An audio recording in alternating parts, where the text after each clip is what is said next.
There comes a day in a man's life when he finds out his own name has turned into a problem that other people have to solve. Not because he did anything, not because he failed anybody, and just because the room got nicer and he didn't get nicer with it. For me, that day landed on a Thursday in April, in a dining room with cloth napkins and a view of the 18th green, when a woman I'd met exactly 4 times slid a cream-colored envelope across the tablecloth and told me it would be simpler for everybody if I stayed home from my son's wedding. My name is Walt Kearney. I'm 63 years old. I've pushed a mop and swung a wrench in the same hospital for 29 years, and this is the story of how I lost my boy about 6 years before anybody handed me an envelope, and what it cost to get him back. Let me start at the beginning, friend, because if I don't, you're going to sit there thinking I must have done something unforgivable. That's how it works. A man tells you his son's people paid him to stay away from a wedding, and the first thing your mind does is go looking for what he's leaving out. So let me save you the trouble. Maybe what I did was work nights. Maybe it was the 15-year-old pickup with the tailgate that only latches if you lift it. Maybe it was the 2-bedroom on Kirkwood Avenue with the radiator that bangs in February, instead of a place out past the county line with a gate and a code. My wife's name was Dolores. She had a laugh you could hear through a closed door. She died on a Tuesday morning in October when our son Daniel was 4 years old, an aneurysm, right there at the kitchen sink. No warning, no sickness, no chance to say anything to anybody. I was 34. I had a high school diploma, a night shift at Mercy General, a mortgage I couldn't carry alone, and a little boy who kept asking when Mom was coming back from the store. I didn't have a plan. My folks were gone. Dolores's mother was in Arizona and not well. What I had was a job that started at 11 at night and a neighbor lady named Ruthie Pallone across the hall who watched Daniel while I worked, in exchange for me fixing everything in her apartment for the next 19 years. So here's what the next 14 years looked like, and I'm not telling you this to collect sympathy. I'm telling you because the numbers matter later. I worked 11 to 7. I'd come home at 7:30, make him eggs, walk him to Holy Redeemer, come home and sleep from 9 until 2:15. I'd wake up, wash my face, and be standing at that fence at 3 when the doors opened, because I decided early on that whatever else that kid lost, he was never going to be the one nobody came for. I learned to make his lunch the night before. I learned to sew a button badly. I learned to braid nothing, thank God. But I learned to comb a cowlick flat with water and a hard hand, and I learned to sit up with a feverish child and still clock in at 11. I fixed things. That was my thing. Broken chair, broken bike, broken screen door. I'd have it apart on the kitchen table by 9 at night. Daniel used to sit across from me and hand me tools he couldn't name. Somewhere in a box I've still got a drawing he made when he was 6 of a man with brown circles on his hands, and underneath it in pencil, "My dad fixes everything." He was smart in a way I never was. Not book smart the way I understood it. Smart like he could see 3 moves out. By sophomore year of high school his teachers were saying the word medicine to me in hallways like they were handing me something heavy, and I nodded and said that sounded fine, and then I went out to the truck and did the math on a napkin and felt the bottom go out of my stomach. He got into a state school on a partial. Partial, that's a beautiful word, and a brutal one. It means somebody believes in your kid, and it also means you're on the hook for the rest. When medical school came 4 years later, that's when it got real. And I want to be honest with you, friend, because this is the part I've never said out loud to anybody until recently. I refinanced the house in 2009, which was about the worst year in American history to do it. I took a loan against my pension in 2011. And in 2012, when the second year hit and the numbers didn't work no matter how I stacked them, I drove out to a place on Detroit Avenue and I sold Dolores's engagement ring. It was a quarter carat. The man behind the glass gave me $410 for it, and I sat in the truck in that parking lot for a long time before I turned the key. Daniel never knew any of that. Not the ring, not the pension, not the fact that the loan I signed meant I'd be pushing a mop until I was 68 years old at minimum. He asked me once, junior year, if we were okay, and I said, "We're fine, bud. Your old man's got it handled." And then I smiled at him until he believed me. He graduated. He matched into anesthesiology. And here's the part that ought to be the happy ending: he matched at Mercy General. My hospital. The same building where I'd been mopping floors and changing ballasts and hauling biohazards since Bill Clinton was in office. My kid, in a white coat, walking the same tile I waxed on Sunday nights. I have never in my life been prouder of anything. He met Marin Hollis in his 3rd year. If you're not from around here, that name won't mean much to you, but around here it means hotels. 4 generations of them. 4 generations of them. Grand old brick buildings downtown with brass revolving doors, and then a whole chain of newer ones down through Ohio and Kentucky. Her grandmother Eleanor Hollis had a wing of the art museum with the family name over the door. Her mother, Catherine, everybody called her Kit, sat on the boards of things I'd only ever seen on the sides of buses. Daniel called me from a rooftop somewhere the night he proposed. I could hear the champagne in his voice. I could hear a whole world I'd never set foot in, humming behind him like a room full of people. And I said all the right things, and I hung up, and I stood in my kitchen with my hand still on the phone and felt something cold go through my chest that wasn't jealousy and wasn't resentment. It was the plain, quiet certainty that I was about to be edited out. The engagement ran 14 months. In that time, I was in a room with Marin's family exactly 3 times, and I'd like to walk you through all 3, because it happened so slow I almost didn't notice it happening at all. The first was the elevator. That one's not even a real occasion, but it's the one I think about most. I was going up to 4 with a cart, and the doors opened on 2, and there was my son with 3 other residents and an attending. White coats, badges, coffee. And Daniel looked right at me, and something went across his face, fast, like a bird crossing a window. But one of the other residents said, "Hey, we've got a full house, we'll catch the next one." And Daniel said, "No, it's fine. Come on in, Walt. He takes care of the building. He takes care of the building. 12 floors. Nobody said anything else. I got off at 4 and pushed my cart down the hall. And I want to tell you I felt angry, but I didn't. I felt embarrassed, which is worse, and then I felt embarrassed about being embarrassed. I told myself he was in front of his attending. I told myself residency is a knife fight and he needed those people to see him a certain way. I told myself a lot of things that night while I stripped and waxed the floor outside the family lounge. The second was the lake house. 4th of July, Marin's family place. A porch as long as my whole apartment. I brought a gift, because that's what you do. I'd spent 6 weeks on it, a cedar box with a hinged lid and a dovetail corner joint, sanded to about 800 grit, with their 2 names cut into the lid with a chisel because I don't own a router.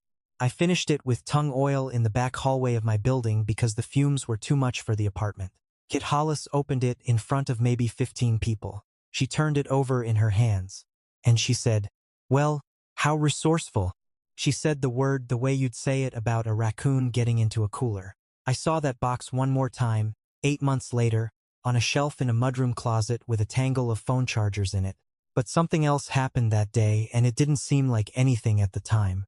I was out on the dock by myself, because I'd run out of conversation about somebody's boat, and Marin came out and sat down next to me with her shoes in her hand.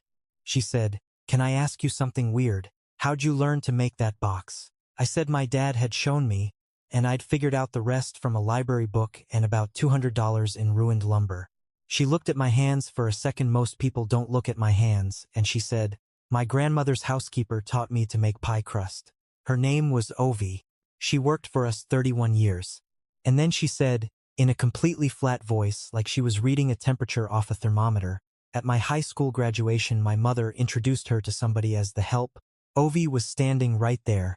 She had a corsage on. I didn't know what to say to that, so I said, 'That'd be a hard thing to hear.' And Marin said, she heard it, and then she put her shoes back on and went inside." Said, the third time was the portrait. 8 weeks out from the wedding, the whole crowd at the club for a planning lunch, and afterward the photographer set up on the lawn for what Kit called a few informals. She arranged everybody like she was setting a table. Grantham here, Eleanor in the chair, Daniel and Marin center. I stood off at the edge holding somebody's cardigan because a woman had handed it to me and walked off. Then Kit clapped twice and said, brightly, "Lovely. Now let's do one with just the family." And nobody moved me, friend, because I was already out of the frame. I drove home that afternoon and I sat in my truck outside my building for a while with the engine ticking. And I thought, he heard her say that. My son was standing 11 feet away and he heard his mother-in-law say just the family, and he did not open his mouth. 10 days later I got a text. Not a call. A text. Dad, can you meet Kit for lunch Thursday at the club? She wants to go over some logistics before things get crazy. That's 12:30. Where the gray one? Logistics. And where the gray one? Like, I was a rental item that needed to arrive in the right color. I knew. I want to be clear about that. I didn't know the shape of it, but I knew. There was something in the temperature of that message. There was no love you at the end. There never was any more, but that day I noticed it the way you notice a tooth. I got to the club 20 minutes early and sat in the parking lot rather than go in alone. I'd worn the gray suit. It's the only one I own. I bought it in 2016 for my friend Sal Petrosino's funeral, and it's been to 2 more since, and 1 baptism. Kit Hollis came in at 12:31. 26. She's a handsome woman, I'll give her that, silver hair cut sharp, and she has a way of arriving at a table that makes you feel like you should already be standing. She ordered for both of us. Some kind of chicken. She asked about my back, which I'd never mentioned to her in my life. And then she took a cream-colored envelope out of her bag and set it down between us, and she put 2 fingers on it and slid it about 4 inches toward me. Walter, she said, I want to have a conversation with you, and I want you to hear all of it before you respond. I nodded. I didn't trust my voice. The wedding is going to be 320 people, she said. A great many of them are business. My husband's partners, the board of the foundation, people who matter a great deal. To the next 20 years of Marin and Daniel's life. That may sound cold, but it's simply true, and I've never seen the point in pretending otherwise. I waited. My hands were flat on my thighs under the table. The optics of the head table are complicated, she said. There's a way these things are read. And I think Daniel thinks, we've discussed it at length, that it may be difficult, for you as much as anyone, to spend an entire evening in a room where you don't have a foothold. There's no kindness in putting a person in that position. Daniel thinks. We've discussed it at length. That's the sentence, friend. Not the money. That's the one that went in. There's $12,000 in there, she said. A cashier's check. In this.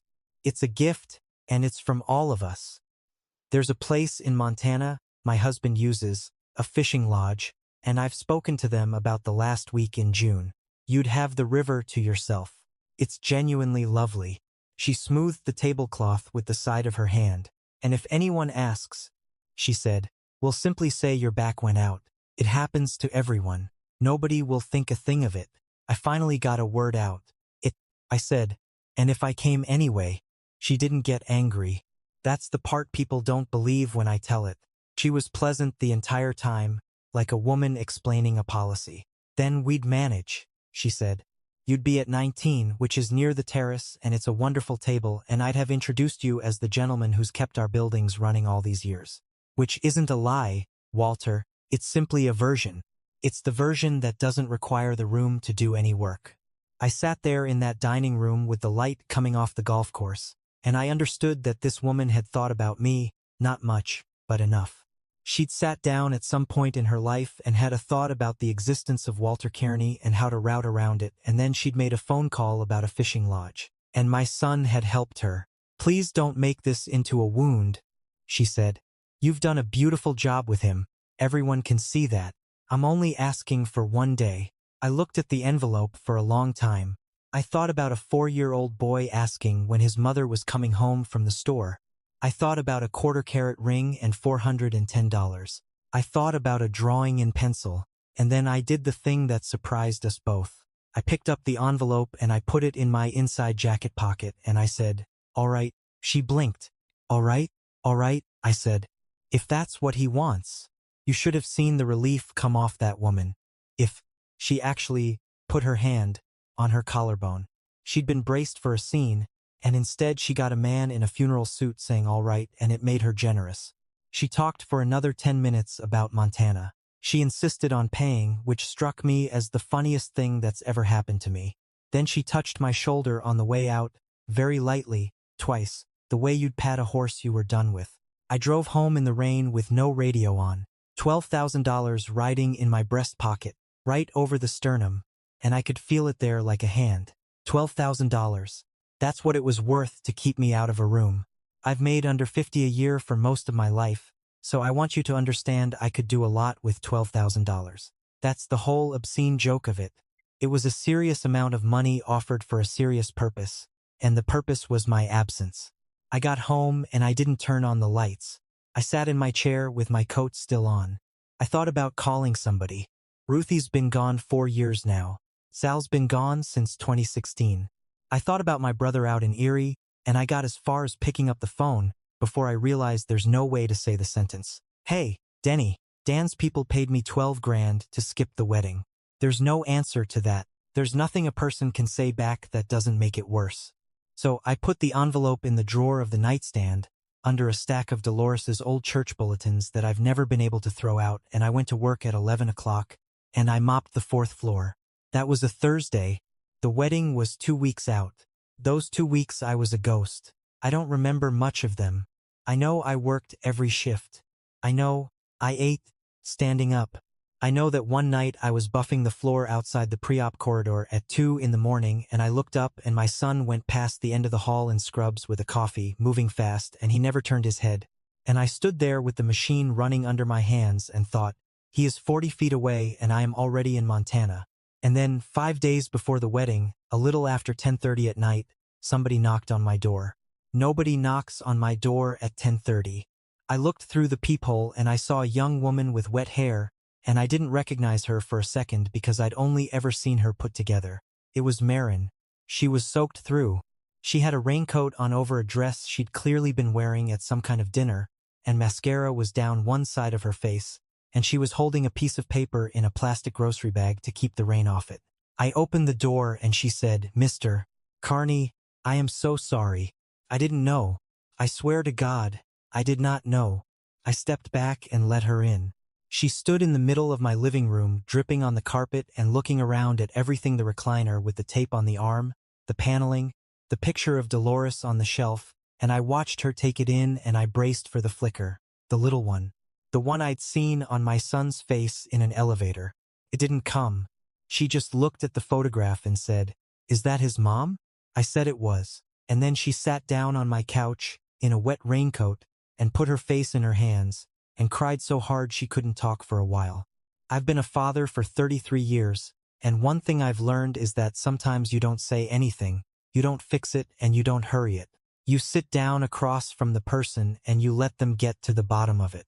So I sat in my chair and I let her. When she could breathe again, she took the paper out of the grocery bag and put it on my coffee table. It was a photocopy, a cashier's check, $12,000, made out to Walter J. Kearney, and clipped to it, in her mother's handwriting on a piece of monogrammed notepaper, 3 words and a dash. Kearney non-attendance. Confirmed. I was in her office looking for the calligrapher's list, Marin said. It was in the folder with the vendor contracts. It's filed, Mr. Kearney. It's filed between the linens and the shuttle service. I picked it up. I didn't need to read it. But I looked at it anyway, that handwriting, that little dash, 33 years of a man's life reduced to a line item between tablecloths and buses. I went to Daniel, she said. I drove straight to the hospital, and I pulled him out of the lounge and I asked him what this was. She stopped. Her jaw was going. He said it was handled. He said, "Marin, it's 1 day." She looked up at me. He said, "It's 1 day, and then it's over and everybody's more comfortable." And I said, "Comfortable for who?" And he couldn't answer me. He stood there in a hallway and could not answer me.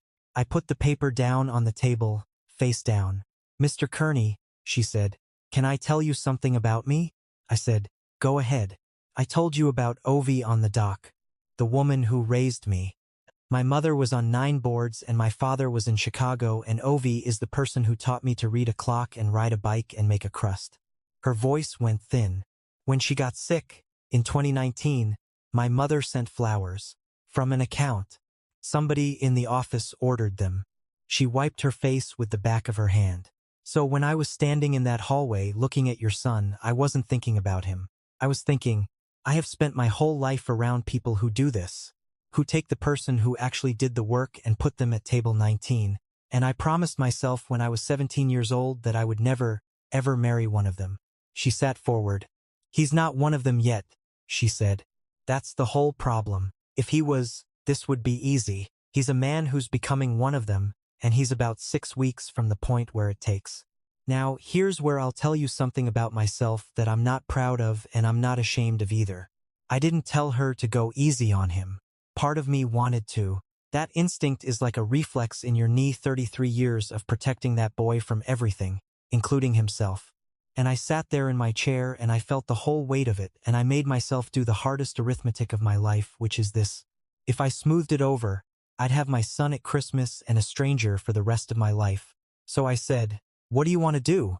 And Maren Hollis lifted her chin and said, "I want you at that wedding, front row, in your own suit. And I don't want you to say a single word to anyone about that check. And I don't want you to defend him if it gets hard. Can you do that?" I said, "I don't want to embarrass him."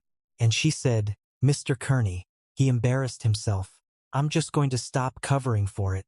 Saturday came hot and bright, the kind of June day people pay for. The ceremony was on the south lawn of the Hollis Grand downtown, 320 chairs in white rows, a string quartet, an aisle runner, flowers I later found out cost more than my truck. I sat in the front row on the left in my gray suit with my hands on my knees. Kit Hollis saw me from 30 feet away, and I watched her face do something remarkable. A full second of blankness, and then a smile snapping into place like a lock. She came over. She said, "Walter, what a surprise." I said the fishing could wait. She said, "How wonderful," and she left, and I saw her say something to a woman with a clipboard. Daniel came out at 10 of. He saw me in the front row. And listen, I know that boys face better than my own. I watched him go through about 4 things in 2 seconds, and the last one, the one that stuck, was fear. The music changed and everybody stood up, and Maren came down that aisle on her father's arm in a dress with a train that took 2 girls to manage, and she was beautiful and she was absolutely calm. The minister got through the welcome. He got through the reading. And then he said, the part about, "If anyone knows a reason," and Maren Hollis turned around and faced 320 people. "I do," she said. "I have never in my life heard a silence like that." She handed her bouquet to her maid of honor. "And why?" She said, "2 weeks ago my mother wrote a cashier's check for $12,000 to the man sitting in the front row on my left. His name is Walter Kearney. He is Daniel's father. He raised Daniel alone from the age of 4, working nights, in the same hospital where Daniel is now a physician. That check was written to buy his absence from this ceremony. It is filed in a folder between the linen rental and the shuttle schedule." Somebody made a sound in the back, not a gasp. Worse, one of those short, involuntary noises people make when a chair goes over. "He was going to be introduced tonight," Maren said, "as the gentleman who takes care of our buildings." She turned and looked at my son. "Daniel, I have loved you for 4 years. And I am not going to marry you today, because today you are a man who let somebody put a price on his father and then asked me to be comfortable about it." She pulled off her veil. "I hope you become the other thing," she said. "I think you might. But I'm not going to stand at the front of a room and promise my whole life to a maybe." And she picked up the front of that dress and walked back up the aisle and out through the doors of her family's hotel, and the string quartet, God help them, started playing because nobody had told them not to. I want to tell you I felt vindicated. I didn't. I want you to know that, friend, because I think people expect the fireworks to feel good. My son was standing up there in front of 320 people with his whole face coming apart, and every cell in my body wanted to go up there and stand next to him. And I made myself stay in that chair with my hands on my knees, because Maren was right and I knew she was right. The hardest thing I have ever done in my life was let my child be humiliated in public and not intervene. Harder than the funeral. I'll say that plain. 1. He didn't call me. Not that night, not that week, not that month. I went back to work Monday at 11 o'clock and I mopped the 4th floor. Here's what happened over the next 11 months, and I'll go quick, because it was slow. The Hollis Foundation had been funding a fellowship position, and that quietly stopped existing. Daniel moved out of the apartment. He finished residency and took a job at a community hospital 40 minutes south, for about half what he'd been on track for. Kit Hollis never called me, but her lawyer's office sent a letter that used the word misunderstanding 3 times. And Eleanor Hollis, who was 86 years old, came to see me. She had her driver bring her to Mercy General on a Tuesday, and she found me in the basement by the loading dock, in my gray work shirt with my name over the pocket. She sat down on a folding chair like she was in a drawing room. She said, "My granddaughter says, you make furniture." I said, "Boxes, mostly." She said, "My father made barrels. In Youngstown, he had 6 fingers that worked and he put 4 children through school." She looked at me hard. "And old money doesn't hide where it came from, Mr. Kearney. Old money puts a portrait of the barrel maker over the fireplace. It's the second generation that gets nervous. My daughter-in-law is nervous." Then she said, "You should have been at table 1." And she left. That was the entire visit. I've thought about it 100 times since. Marin called me every couple weeks. That surprised me. Said she'd ask what I was building. She came by once and made a pie in my kitchen and told me about Ovi's crust vinegar in the water and don't work it. She never once asked me to pass a message to my son, and I never once asked her about him, and we both knew exactly what we were doing. Then, on a Saturday in May, 11 months after all of it, there was a knock on my door. He looked terrible. Thin, gray under the eyes in a way I hadn't seen since his intern year. He stood in the hall and said, "Can I come in?" I stepped back. He sat on the couch, the same spot Marin had sat, dripping wet, and he didn't say anything for a long minute. Then he said, "I've been seeing somebody, a therapist, since August." I said that was good. And then he said, "Dad, I've gone through it about 1,000 times and I can't find the day I decided. That's what's wrong with me. There's no day.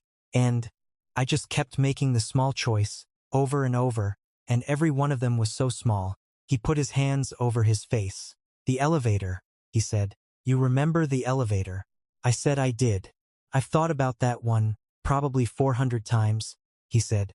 I had a full second. I could have said, "This is my dad." 2 words. And instead I said, "He stopped." I said what I said. And nobody was even looking at me, "Dad." That's the part I can't get past. I did it for a room that wasn't paying attention. I let him sit with that. I didn't rescue him. That was the hardest habit I ever broke. He helped me clean out the storage locker that afternoon, because that's what we do. We don't know how to sit across from each other with nothing in our hands. 29 years of boxes. And about an hour in, he opened an accordion file that I had frankly forgotten was down there. I heard him stop moving. He came out into the daylight with papers in his hand. Refinanced documents from 2009. And the pension loan from 2011, with the amortization stapled to it, running out to the year I turned 68. And underneath, in an envelope, a receipt from a place on Detroit Avenue for one lady's ring, 14K, quarter carat, $410, dated March 2012. He said, "What is this?" I said, "It's nothing. It's old." He said, "This is Mom's ring." And my son sat down on the concrete floor of a storage locker in his good jacket and cried harder than he cried at her funeral, because he was 4 then and he didn't understand, and now he's 33 and he does. He kept saying, "You told me you had it handled." And I said, "I did have it handled." And he said, "That's not Dad. That's not what that means." And I said, "It's exactly what it means, Bud." End quote. That night, we sat in my kitchen until 2 in the morning, which is the first time in about 15 years that room had 2 people in it after midnight. And I got up and went to the bedroom and took the envelope out of the nightstand drawer from under Dolores's church bulletins, and I put it on the table in front of him. He opened it. The cashier's check was still in there, uncashed, a little soft at the folds from being handled. He said, "You kept it." I said, 11 months, and I never went near a bank with it. I didn't keep it to be noble. I kept it because I needed something in the house that proved it happened. There were nights I thought I'd made the whole thing up. He put the check down on the table between us like it was hot. And I said the thing I'd been working on for 11 months. "Danny, I'm going to tell you what I've got, and then we're going to be done with it. I love you. I've loved you since the second they put you in my arms in that delivery room, hollering like you had a complaint to file. I loved you through the year you didn't speak to anybody after your mother died. I loved you through every stupid thing you did at 19. I'm going to love you until they put me in the ground, and there is nothing you can do about it. But loving you doesn't mean I'm a doormat. It doesn't mean I pretend an envelope didn't get slid across a table. And it doesn't mean I show up in rooms where somebody has to explain me. Sometimes loving a person means you stand back and let the floor come up and meet them, because a man doesn't find out what he wants to stand on until he's flat on it. He nodded for a long time. Thas, he didn't argue and he didn't make excuses, and I want you to know that's the first moment I recognized my son again. 14 months after that wedding that didn't happen, there was another one. Marin came back slowly. It took 8 months of the two of them doing the actual work sessions together, a lot of hard conversations I wasn't in the room for, and one thing she insisted on that I'll never forget. Daniel drove down to Kentucky and found Ovi's daughter and sat in her living room and listened for 3 hours. Marin didn't ask him to do it to prove anything to her. She asked him to do it because she wanted to know if he could sit in a small house and not check his phone. They got married on a Saturday in September at the Croatian Hall on West 41st, the one with the folding chairs and the linoleum and the mural of a harbor somebody painted in 1974, 41 guests. Sheet cake from the bakery on Lorraine. A playlist off somebody's phone through a rented speaker that cut out twice. Marin wore her grandmother's dress with the sleeves taken off, and she carried zinnias she cut that morning. Eleanor Hollis sat in the second row with her cane across her knees. Kit came. She came late, and she sat in the back, and she left before the cake, and she has still never said one word to me about any of it. Some people don't get all the way there, friend. You can love your child and still not get a full ending, and you have to decide you can live with that. My son asked me to stand up as his best man. I gave a toast.